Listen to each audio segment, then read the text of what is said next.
Hello friends, welcome once again in Sundar Sir's classes. How are you friends? तो friends आज जो हम शुरू कर रहे हैं वो हमारा टॉपिक्स है नॉन फाइनाइट्स का। इंग्लिश ग्रामर का एक बहुत ही इम्पोर्टेंट टॉपिक है ये। It is an most important topic in English grammar और इसको समझने में स्टूडेंट्स को बहुत ज़्यादा प्रॉब्लम्स आती है, डिफ़िकल्टीज आती हैं और जितना ये आसान हो समझिए जिसको हम मानते इतना नहीं होता है, क्योंकि ये टॉपिक रिलेटेड होता है वर्ब से।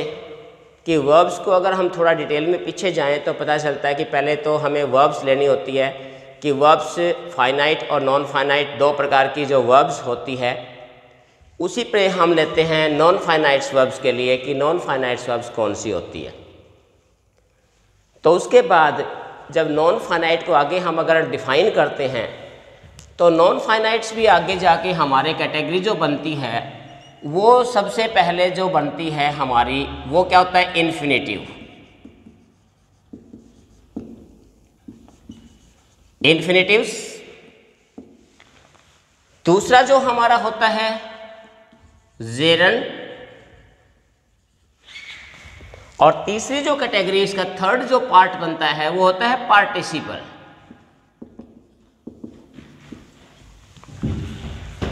पहला होता है हमारा बेयर इन्फिनेटिव, बेयर इन्फिनेटिव। दूसरा होता है हमारा टू इन्फिनेटिव। बेयर इन्फिनेटिव होता है जिसको हम वर्ब की फर्स्ट फॉर्म में बोल देते हैं और टू इन्फिनेटिव होता है क्या होता है कि V1 मीन्स ये कह सकते हैं हम 2 प्लस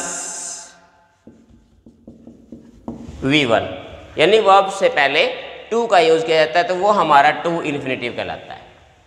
इसी प्रकार से जेरन और पार्टिसिपल भी जो है वो 3 प्रकार के होते हैं, तो इनके बारे में हम चर्चा नेक्स्ट वीडियो में करेंगे।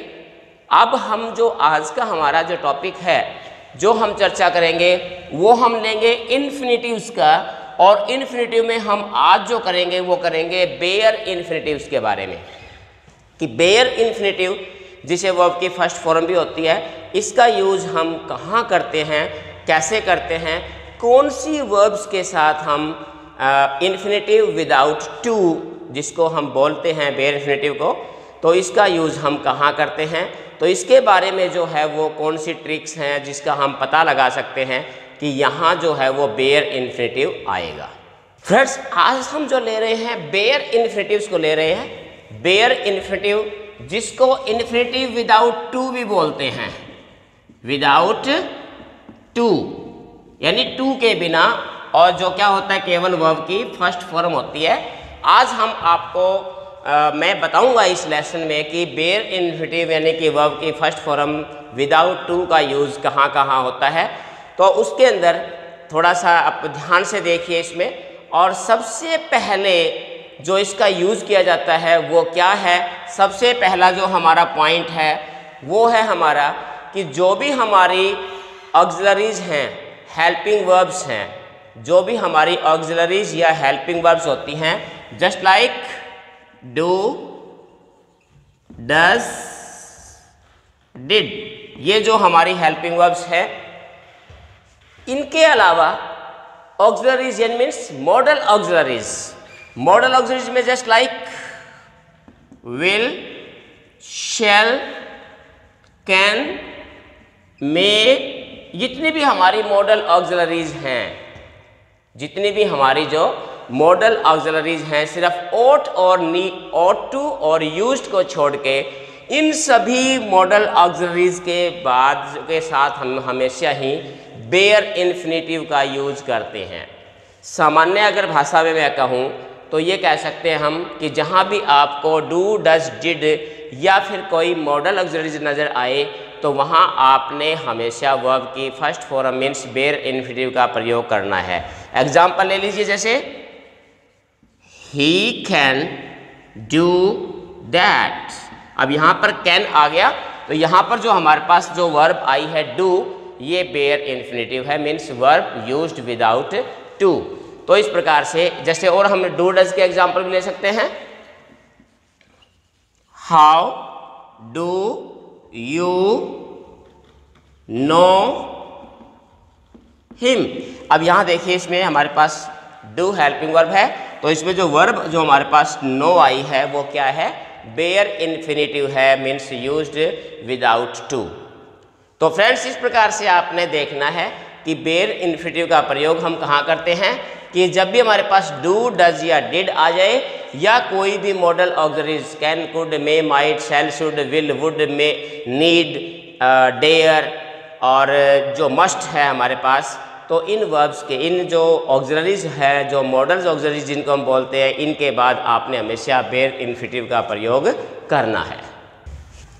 तो फ्रेंड्स नेक्स्ट जो इसका यूज है बेयर इन्फिनेटिव का, उसका यूज हम जो भी हमारे पास ट्रांजिटिव वर्ब्स होती हैं, ट्रांजिटिव वर्ब्स के बाद एक्टिव वॉइस में, ध्यान रखना एक्टिव वॉइस में बोल रहा हूं मैं, कि जब किसी ट्रांजिटिव वर्ब्स का आप यूज करते हो एक्टिव वॉइस के अंदर, तो वहां भी आप केवल बेयर इन्फिनेटिव का ही यूज करेंगे। जैसे कुछ ट्रांजिटिव वर्ब्स जैसे हमारे पास मैंने यहाँ लिखी है, जैसे मेक है, फील, बिड, सी, वॉच, लेट, ऑब्जर्व, ऐसे हमारी जो वर्ब्स होती हैं जिनको हम ट्रांजिटिव वर्ब्स बोलते हैं। तो ये जितनी भी ट्रांजिटिव वर्ब्स होती है अगर इनका एक्टिव वॉइस में यूज करते हैं तो इनके साथ हम मोस्टली कॉमनली जो है वो बेयर इन्फिनेटिव यानी इन्फिनेटिव विदाउट टू का यूज करते हैं। जैसे हम कह सकते हैं आई सा हिम स्टील माई पेन। तो यहाँ पर हमने ये हमारे पास वर्ब है सी, हमारे पास ट्रांजिटिव वर्ब है, तो इसके बाद हमने जो यूज किया ये क्या, बेयर इन्फिनेटिव का हमने यूज किया है इसमें। तो इस चीज़ को आपने ध्यान में रखना है कि खास तौर से हमारे पास जो ट्रांजिटिव वर्ब्स होती हैं, कुछ और भी स्मेल भी है, फील भी है, तो कुछ एक ऐसी जो ट्रांजिटिव वर्ब्स होती हैं उनके साथ आपने बेयर इन्फिनेटिव का ही यूज करना है। फ्रेंड्स एक बात इसमें आपने और ध्यान रखनी है ट्रांजिटिव वर्ब्स के बारे में। कुछ हमारे पास ऐसी ट्रांजिटिव वर्ब्स होती हैं जैसे फील, हियर, सी, वॉच, इनके साथ बेयर इन्फिनेटिव के अलावा आप प्रेजेंट पार्टिसिपल का यूज भी कर सकते हो। Present participle, present participle, present participle का मतलब क्या होता है, वर्ब प्लस आईएनजी, इसका यूज भी जो कि एक an adjective, present participle works an adjective, इसके बारे में हम आगे नेक्स्ट वीडियो में चर्चा करेंगे जब हम पार्टिसिपल्स करेंगे। यहाँ सिर्फ इतना ध्यान रखना आपने कि अगर ये वर्ब्स, अगर अपने कुछ ऐसी ट्रांजिटिव वर्ब्स के साथ आप प्रेजेंट पार्टिसिपल का यूज भी कर सकते हो, यानी कि बेयर इन्फिनेटिव और प्रेजेंट पार्टिसिपल दोनों का यूज आप कर सकते हैं। जैसे एग्जांपल देख लीजिए, हमें लिखा है आई सा हिम लीविंग द ऑफिस, और यहाँ आप आई सा हिम लीव द ऑफिस, दोनों आपके ठीक होंगे यहाँ पर, यानी दोनों ऑप्शन आप यहाँ पर कर सकते हैं। इसी प्रकार से आई हर्ड हिम क्राइंग, तो क्राइंग यहाँ पर प्रेजेंट पार्टिसिपल है, वर्ब प्लस आईएनजी, यहाँ पर लिविंग भी प्रेजेंट पार्टिसिपल है। तो कुछ एक ट्रांजिटिव वर्ब्स के साथ आप प्रेजेंट पार्टिसिपल का यूज भी कर सकते हैं।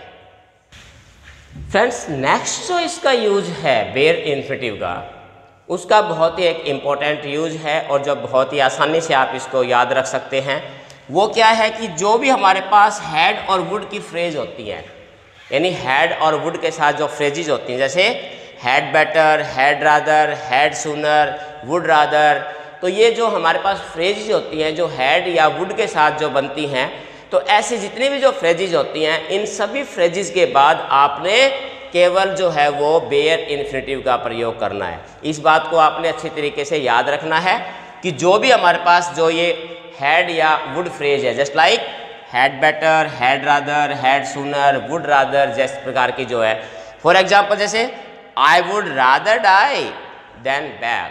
अब यहाँ पर क्या है, वुड रादर जो है हमारे पास ये एक फ्रेज है, तो अगर ये फ्रेज अगर आपको आती है तो इसके बाद जो वर्ब हमें यूज करना है तो वो क्या आएगी, आपके बेयर इन्फिनेटिव आएगी, उसके साथ आपने टू इन्फिनेटिव या फिर जेरेंड वगैरह या फिर पार्टिसिपल का प्रयोग हम नहीं कर सकते, वहाँ आपने बेयर इन्फिनेटिव का ही प्रयोग करना है। तो ये बहुत ही एक इम्पोर्टेंट पॉइंट है जिसे आप आसानी से याद रख सकते हैं कि जहाँ पे आपको ये फ्रेज नज़र आए वहाँ आपने वर्ब की फर्स्ट फॉर्म का प्रयोग कर देना है। बिल्कुल सिंपल सा इसका ये एग्जाम्पल है।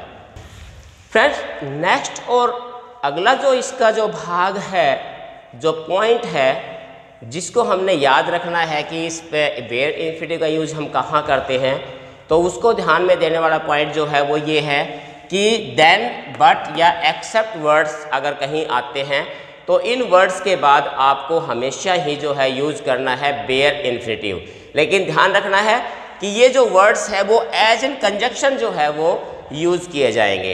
एज एन कंजंक्शन, कंजंक्शन के तौर पे जो अगर आप इनको यूज़ करते हैं तो आप इनके साथ वेयर इन्फिनिटिव का प्रयोग आप करेंगे। तो इनका ध्यान रखना आपने कि बट, देन या except words as an conjunction जो है यूज़ किए जाएंगे।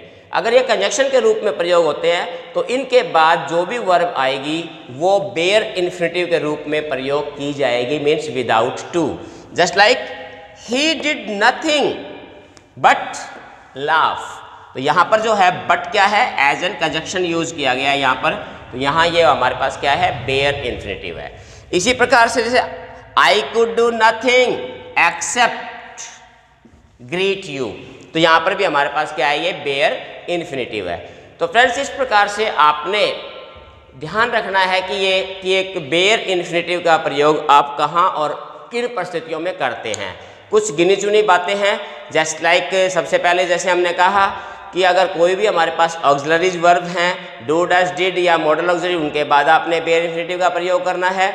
उसके बाद कुछ ट्रांजिटिव वर्ब्स थी, उन ट्रांजिटिव वर्ब्स के साथ हमने वेयर इन्फिनिटिव का प्रयोग करना है। कुछ एक ट्रांजिटिव वर्ब्स ऐसी होती हैं जिनके साथ आप प्रेजेंट पार्टिसिपल का प्रयोग भी कर सकते हैं। इसके अलावा वेयर इन्फिनिटिव का यूज़ आप वुड और हैड के साथ जो फ्रेज बनती है उन फ्रेजेस के बाद आप हमेशा वेयर इन्फिनिटिव का ही प्रयोग करेंगे। Just like had rather, would rather, had sooner, तो इनके साथ आपने यूज़ करना है वेयर इन्फिनिटिव का। इसके अलावा लास्ट में हमने देखा कि आपके पास अगर वर्ड्स बट, एक्सेप्ट या देन वर्ड है और अगर ये कंजंक्शन के तौर पर अगर सेंटेंस में इस्तेमाल किए गए हैं तो इनके बाद आपने हमेशा वेयर इन्फिनिटिव का ही प्रयोग करना है। तो स्टूडेंट्स, ये था आज का हमारा लेसन कि वेयर इन्फिनिटिव का प्रयोग हमने कहाँ करना है। तो वेयर इन्फिनिटिव सबसे पहले आपने पता होना चाहिए कि इन्फिनिटिव्स क्या होते हैं, उसके बाद आप इसको आपने अच्छी तरीके से इनका अध्ययन करना है। आप नेक्स्ट वीडियो देखना मत भूलिए। नेक्स्ट वीडियो में मैं आपको बताऊंगा कि इसका नेक्स्ट पार्ट वेयर इन्फिनिटिव, यानी इन्फिनिटिव मैंने शुरू में बताया था आपको कि इन्फिनिटिव दो प्रकार के होते हैं। पहला पार्ट हमने कर लिया वेयर इन्फिनिटिव का, यानी infinitive without to. Next part मैं बताऊंगा आपको कि टू इन्फिनिटिव के बारे में, कि टू का प्रयोग हम कहाँ करते हैं। बहुत ही इम्पोर्टेंट है ये, जो टू इन्फिनिटिव का यूज है वो बहुत ही इम्पोर्टेंट है, इसलिए उस पार्ट को देखना मत भूलिए। नेक्स्ट वीडियो में मैं आपको उसी के बारे में बताऊंगा मैं। तो फ्रेंड्स, आप तब तक इसका अभ्यास कीजिए और ख़ास तौर से जो स्टूडेंट्स हैं 9th 10th के जो स्टूडेंट्स हैं जो अभी बोर्ड एग्ज़ाम में अपीयर होने जा रहे हैं उनका ये एक टॉपिक है, तो वो इसको अच्छी तरीके से इसका अभ्यास करें। और जितने भी कॉम्पिटिटिव एग्ज़ाम्स के मेरे साथी हैं वो भी इन्फिनिटिव्स के बारे में जो क्वेश्चन पूछे जाते हैं तो वो इससे काफ़ी हद तक क्लियरिटी कर सकते हैं, क्योंकि कॉमन एरर जो फाइंड आउट करने होते हैं उसमें ये काम आपके आता है, उसमें इसकी इम्पोर्टेंस होती है। उम्मीद है कि ये लेसन आपको पसंद आया होगा, आप इसका अभ्यास करेंगे। तब तक के लिए आपके साथ बहुत ही जल्दी फिर मिलते हैं एक बार। Have a nice day, thank you.